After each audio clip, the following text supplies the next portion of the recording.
So here are 7 keys to open the doors of excellence in your life. Here's some keys that can open that door. Number 1 is that all men want to excel, but few are willing to pay the price. Everybody wants to be promoted, but only a few people are willing to pay the price that it takes in order to be able to get there.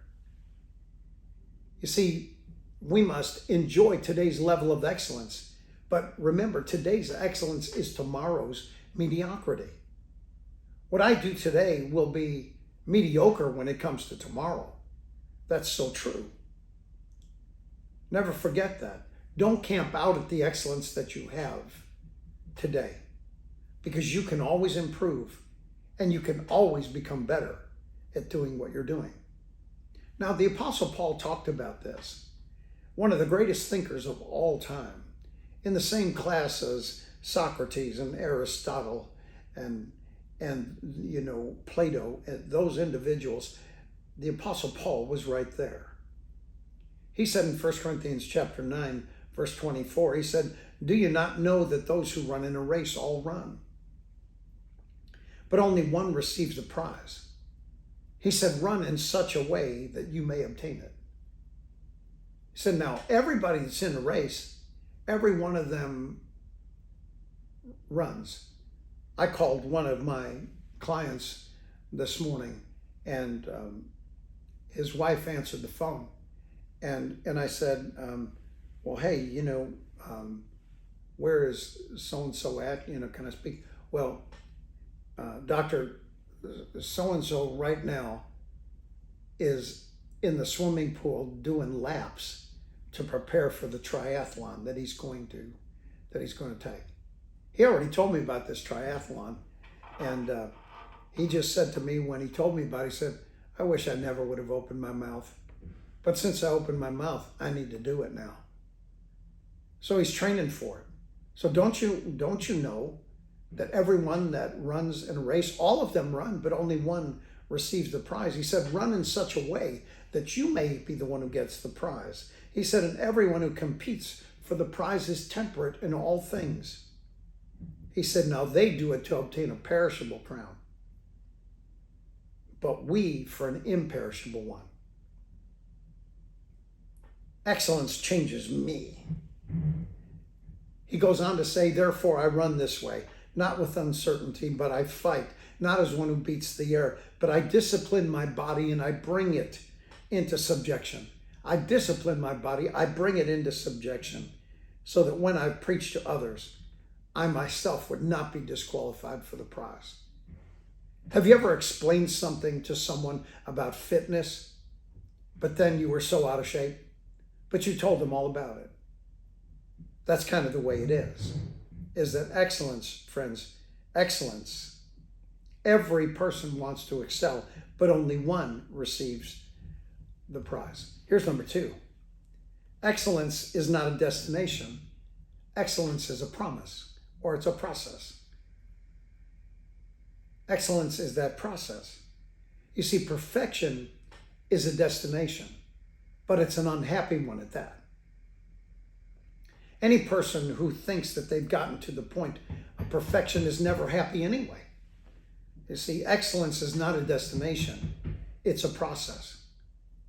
Perfection is a destination, but anyone who gets there is unhappy. Remember, you're not competing against others. You're not competing against others, you're competing against yourself. The standards that God has established for you to live your life by. That's what you're competing against. You're not competing with those other people in school. You're not competing for med school. You're not competing so that your family doesn't have to live in poverty. What you're doing is that you're competing against the standards that God said would bring success inside of your life. In Philippians chapter 3, verse number 13, he said, brothers, he said, I don't count myself to have apprehended. He said, but one thing I do. He said, I forget the things that are behind me, and I push on to the things which are before me. He said, I press toward the mark for the prize of the high calling of God, which is in Christ. He said, you know what? It doesn't really matter to me because excellence is a process. I'm going to go through that process every single day. I press toward this mark of the prize of the high calling of God, which is in union with Christ. Here's number 3. The third key to excellence is that when you're looking for excellence, you'll never discover the shortcut that leads you there. People want to get rich quick. They want to buy. One person just today actually won over a $1.2 billion lottery ticket in Chicago. $1.2 billion. It was a single ticket that won. It was one in 303 million chance. But one ticket won. Can you imagine how that person feels now? It's absolutely amazing. But how do they feel now? Maybe they feel like they can get their bills paid. But yet at the same time, it won't be long before they're feeling the same way that they feel right now. Because excellence, friends, excellence is a destination. It's not a destination, it's a process. Excellence is not a destination. It's a process. It's something that we keep pressing for and pressing for and pressing for. You'll never discover. When you look for excellence, you'll never discover the shortcut. People might think that there's a shortcut in buying a lottery ticket. And yeah, that person did win. Or there's a shortcut by some type of get-rich-quick scheme. Or there's kind of a shortcut because I knew somebody that knew somebody that knew somebody. But still, someday, excellence is going to be required of each and every one of us. Excellence always avoids the path of least resistance. You must never look for the easy way out. Look for the most difficult way and do it faster than anyone else.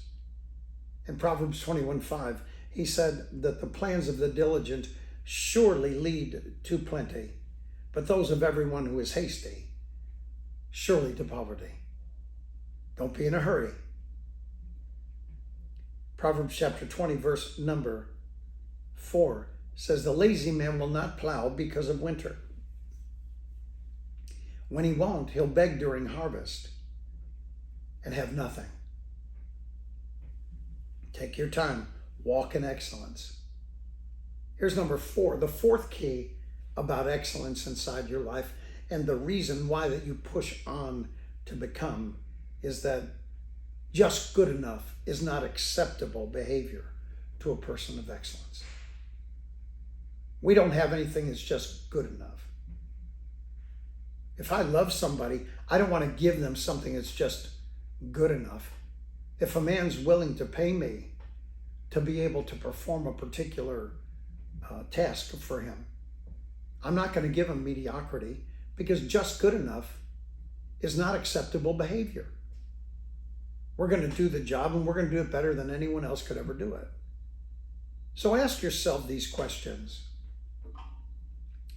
and write them down. Number 1 is, how can I do this better? How can I do it better? I want to do it better. Number 2, what can I do to improve my life? I want to improve it. I want to make this better. Number 3, where in my life have I settled for mediocrity? Ask yourself where you've done that. Because if you do, and if you're willing to make the changes, then the life that God really has for you will be achieved. Number 5, here's the 5th key, and that is mediocrity is the willingness to accept the ordinary because you're unwilling to stand for the extraordinary. Mediocrity, a person who's mediocre. Now the proof of desire, when you desire something, when you desire to be with a person, when you desire to be around some friends, when you desire that, the proof of desire is reaching. You reach out for them because the proof of reaching is progress.